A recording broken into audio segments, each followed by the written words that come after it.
What is up, guys? AO Sports. Today we're going to talk about Blake Griffin and his top 5 potential teams that I believe he could head to now that he is a free agent out of Detroit, something that he's probably wished for now in a long time. So let's get into this video.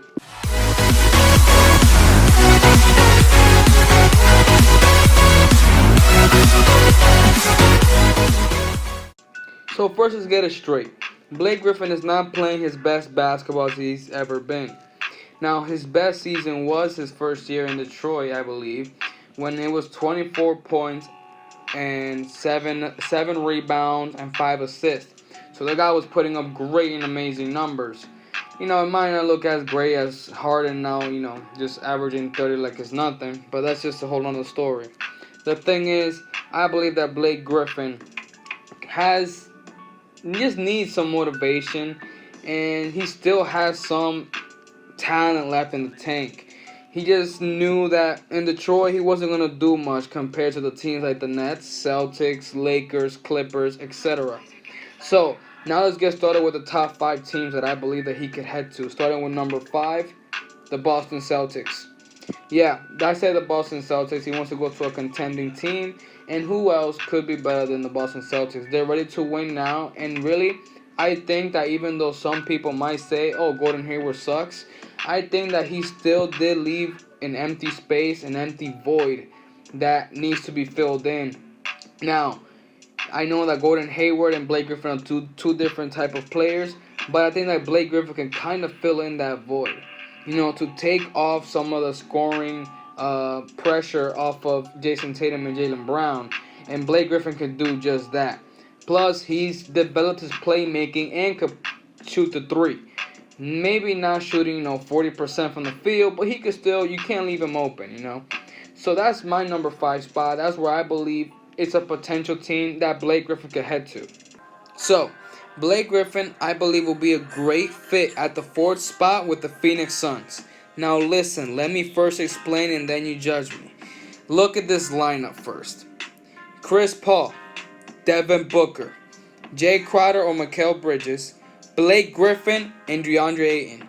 This is like the old Clippers, except with the man himself, Devin Booker, the assassin, the all-star, whatever you want to name him. Wouldn't this be a great team? I think they will be even better than what they are right now. Maybe even in finals contention, just with the add of Blake Griffin. Okay, maybe I went too far, but you cannot lie that will be actually a great starting 5. Basically, it's all future stars or stars that are now already stars. And, you might say washed up Blake Griffin, but I just really think he just didn't have that motivation. And with just the add of some motivation in contention, I think he'll play great. Mostly by the side of Chris Paul that can dish him all the assists and the alley-oops. So, Phoenix Suns, go out and get him. For the 3rd team, isn't it obvious? Would it ever even be complete without the next 2 teams that I'm going to name? The Los Angeles Lakers. Yeah, whatever. The thing is, I don't really think he'll be a great fit there. That's just the problem. Look, I get it and I get it. Getting a big 3, Blake Griffin, Anthony Davis, and LeBron James sounds great. It sounds spectacular. But I don't know. I just don't see the fit. Blake Griffin is not a great defender, and he's really more of a scorer. And what the Lakers really need is defense. So how would that really work? I don't really know. But they are interested in Blake Griffin, so I did have to put them in the list. And because, Los Angeles is a great destination team, so LA, I guess, go get them.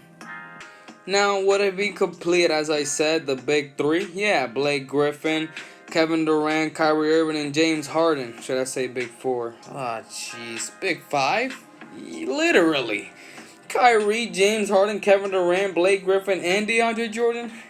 It's just all over. But, yes, the Brooklyn Nets, I suppose. They are interested in him, and they could go out there and get him. He does want to win a chip, and this will be the easiest route for him, so I suppose. But he might have to get a veteran minimum. So compared to the contract he just had, would he be able to downgrade that much? I don't know. What do you say, Blake? Next, well, this team needs as much help as they possibly can, and they're interested in him, so I had to put them on the list. Yeah, you already know. Golden State Warriors. They do need as much scoring ability as they possibly can, because Curry sadly cannot carry the load on his own.